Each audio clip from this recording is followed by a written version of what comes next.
میں اپنی طور سے بہت ہی اعلیٰ قسم کی غزل کہہ کے جاتا تھا، اور میں سمجھتا تھا کہ آج تو احمد صاحب بہت ہی داد دیں گے۔ احمد صاحب خاموشی سے سنتے رہتے تھے، داد نہیں دے رہے ہیں۔ البتہ بھئی وہ مصرع ذرا پھر پڑھو، شامت آگے، یعنی اس مصرے میں یقیناً کوئی خامی ہے، جس کو پڑھوا رہے ہیں۔ ہاں جس کو دوبارہ پڑھوا رہے ہیں۔ ہاں بھئی وہ مصرع ذرا سنانا۔ اب میں نے وہ تو بات کو تو مجھے ان کا مزاج معلوم ہے، ڈرتے ڈرتے وہ پھر سنا دیا۔ کہتے نہیں دیکھو بات کیوں نہیں ہے، اچھا دیکھو وہ ذرا وہ کتاب اٹھانا، ان کے اچھا خاصا کتابوں کا مجموعہ ہوتا تھا۔ اب وہ اس خامی کے حامل دوسرے شعراء کا کلام سنانا شروع کرتے تھے، کہنے لگے بھئی دیکھیے یہ یوں ہے نا، تو اگر اس کو یوں کر دیا جائے تو یہ بات دور ہو جائے گی اور مصرع ٹھیک ہو جائے گا، یعنی دوسروں کے مصرع۔ جی تو بھی آپ سمجھ گئے نا کہ خرابی کہاں تھی؟ میں نے کہا جی سمجھ گیا، اور آپ کو یہ بھی معلوم ہو گیا کہ دور کیسے کی جا سکتی؟ میں نے کہا جی۔ کہنے لگے تو پھر ٹھیک کر کے لے آئیے، یقین کیجیے۔ لیکن واقعہ یہ ہے کہ احمد جمال نے میرا ایک مزاج بنایا، انہوں نے مجھے یہ بتایا کہ شاعر کو کیا ہونا چاہیے اور شاعری کس کو کہتے ہیں۔ یہ جو پول پول زمانے میں جو ہوتی تھی آج حتیٰ کہ وہ مجھ سے کہتے تھے، میں ان کے پاس گیا، اگر میرا لباس نامناسب ہوا تو ڈانٹ دیتے تھے۔ نامناسب ان کے لحاظ سے، میرا تو لباس ہوتے ہی مناسب تھا، مگر وہ اگلے وقتوں کے تھے وہ لوگ، تو کہتے تھے کہ دیکھو بھائی نہیں، اور روزمرہ کی گفتگو میں کہتے بھائی تم شاعر ہو؟ میں نے کہا جی۔ تو شاعر تو بہت ہی یعنی معقول ہوتا ہے، اور اس کا طرز کلام مختلف ہونا چاہیے، اس کا فکر مختلف ہونی چاہیے، اس کے مفردات اور الفاظ کی جو ہیں جو روزمرہ بھی گفتگو کرے تو ایسے نہیں ہونے چاہیے۔ یہ کیا بات ہے؟ اور اگر میرے بال اس زمانے میں ماشاءاللہ میرے بال ہاں تقریباً اس سے ذرا کم۔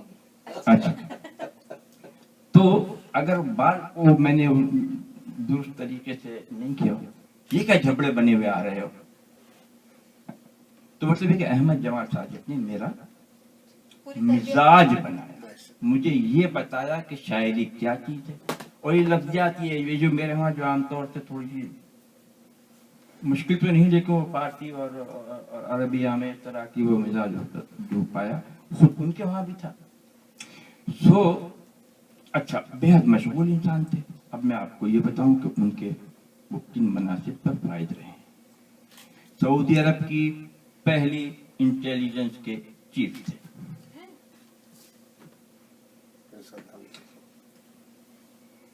سعود الفیصل، محمد الفیصل، عبد الرحمن الفیصل کا بھی انتقال ہوا ہے، ترکی الفیصل، ان کی تربیت احمد جمال صادق کے ہاتھوں ہوئی ہے۔ فیصل کے سالے کمال ادم جو عفت الفیصل کے ماجائے بھائی تھے، فیصل کے بعد کمال ادم کے بعد احمد جمال صادق۔ اچھا ان کی وہ جو خاصان ہے، جو خاص الخواص ہیں جدے کے قدیم لوگوں کو معلوم ہے۔ اچھا ان کی ڈیوٹی وغیرہ کا کوئی وقت نہیں تھا، اور اگر ہوتا تھا تو وہ رات کو ہوتا تھا، صبح تک جو کو عموماً ہے۔ تو گویا وہ بڑے، اور جس شخص کو جینیس کہا جا سکے وہ احمد جمال صادق، اور کسی کو خاطر میں نہیں رکھتے تھے۔ اگر کسی نئے آدمی نے محفل میں روز آنے والے نے گزارا، احمد صاحب غزل سنا دیجیے، بدتمیز ہیں آپ، بالکل سر محفل اور اچھا خاصا معقول آدمی، بھائی دیکھیے آپ کو تو یہ معلوم ہو گیا یا کسی نے کہہ دیا ہوگا کہ میں شاعر ہوں، مگر مجھے تو نہیں معلوم کہ آپ شعر سمجھتے ہیں بھی ہے نہیں۔ یہ تھے آپ کے استاد صاحب؟ جی ہاں یہ میرے استاد تھے۔ ابھی شاگرد ہے سر۔ کوئی غزالہ نے وہ بات کہی جو وہ کہتے ہوئے ڈر رہا تھا، قیاس کنج گلستان من بہار مرا، اچھا خیر، تو یہ میرے استاد احمد جمال صادق تھے، میں نے ان سے بہت کچھ سیکھا اور بے شمار لوگ تھے. اب مجھے نہیں معلوم کہ آپ نے مجھ سے ابتدا میں کیا سوال کیا تھا. میں جو ادبی سیکشن ہے اس کے لیے پوری طریقے سے جو آدمی اتھارٹی ہیں، پروفیسر اجاز بیگ صاحب جو اردو لٹریچر پہ مہارت، نقاد اور شعر بہت اچھے کہتے ہیں، اس سے گزارش کروں کہ ادبی جو انجن ہے جو ہے ساتھ اس پہ بات کریں. بہرحال آپ کا شکریہ وجاہت فاروقی صاحب. ڈاکٹر صاحب آپ نے تذکرہ فرمایا کہ جب آپ سعودی عرب اور جدہ میں تشریف لائے ادبی ماحول تھا اور ابتدائی زمانہ تھا. اس زمانے میں آپ کے ہم عصر اور پھر زمانے سے مراد وہی 10 20 اور 30 یہ 3 اشرے یہ گزرے. تو اس زمانے کی جو ادبی شخصیات تھی جن میں شعر کہنے والے بھی تھے اور نثر میں بھی جو متوازمائی کر رہے تھے، تو آپ ان لوگوں میں ایک تو آپ کے استاد صاحب تھے، پھر آپ متاثر بھی ان لوگوں سے ہوئے. اور آپ یہ بھی فرمائیے کہ سعودی عرب میں ادبی ماحول کی وسعت میں اور اردو کو بحیثیت زبان کے جو یہ وقت نصیب ہوئی ان 3-4 اشروں میں، ان میں وہ شخصیات کون سی تھی اور کس حوالے سے وہ کیا کچھ کرتے رہے؟ اور ان مصروفیات میں ظاہر بات ہے آپ بھی شریک تھے. پہلے آپ جی نوارد تھے، اس کے بعد آپ متقدمین میں شامل ہوئے، متاخرین میں شامل ہوئے. آپ کی بڑی نوازش ہوگی، اس کے بارے میں آپ کو شرح فرمائیے. دیکھیے، ابتدان بھی میں نے عرض کیا جیسے کہ میرے استاد احمد جمال صادق، مولانا عبداللہ عباس ندوی، حسن نعیم، مصطفیٰ علی قطوائی، نثار رفیع، اور اس زمانے کے جو شعراء عطا اللہ فاروقی، عبدالرحیم انصاری، جنو لکھنوی، غلام قادر ضیاء کانپوری، ابو بکر تاج الدین قمر کاملی، اور یہ تو صف اول کے لوگ ہیں. اس کے بعد ظاہر ہے کہ وسعت ہوتی چلی گئی اور لوگ جوک در جوک سعودی عرب آنا شروع ہو گئے، یعنی آ ہی رہے تھے. تو دوسری صف میں جیسے کہ ہاشم رضا، شمیم اشرف، دربھنگہ سے تعلق تھا، بہت ہی جینیس آدمی، میرے دوست میں تھا، مجھ سے سینئر تھا. تو شمیم اشرف، محمد ناظر قدوائی والد، اور اس کے بہت بعد آنے والوں میں جیسے ظفر مہدی اور قمر کاملی اور نسیم سہار، اور یہ جو اس کے بعد آنا شروع ہوئے تو جوک در جوک لوگ آتے رہے. سعود قاسمی اور عبد الباری انجم، راشد صدیقی،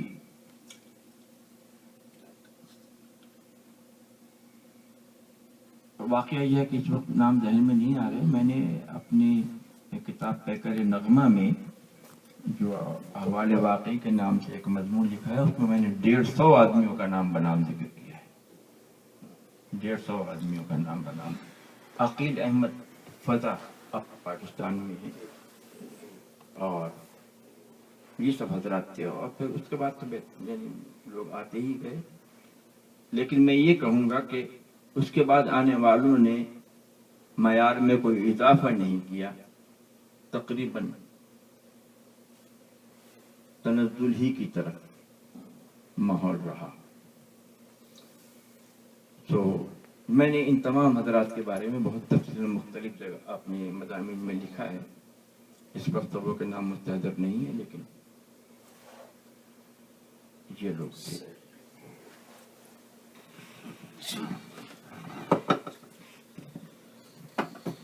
صاحب یہ آپ کے کلام کے بارے میں جن لوگوں نے غور مطالعہ کیا آپ کے کلام کا،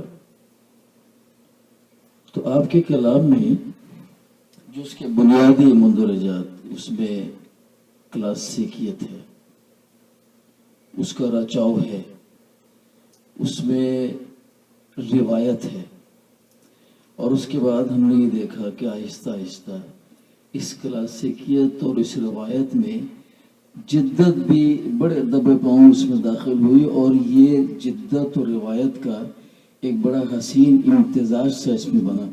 اور جیسے کہ آپ جانتے ہیں کہ اسلوب آپ کے جو مرکزی خیال ہے، یہ جو آپ کا خیال ہے، وہ اس کا حیوہ پیش کرتا ہے۔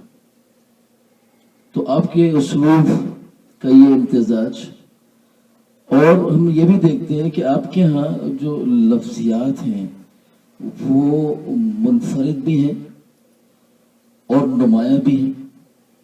تو یہ، اور ان لفظیات میں کہیں کہیں یہ کہہ دینا چاہیے کہ آپ کے ہاں فارسی تراکیب یہ بہت زیادہ کہیں کہیں نظر آتی ہیں، جبکہ آپ اردو کے مراکز سے یہ بہت دور ہے۔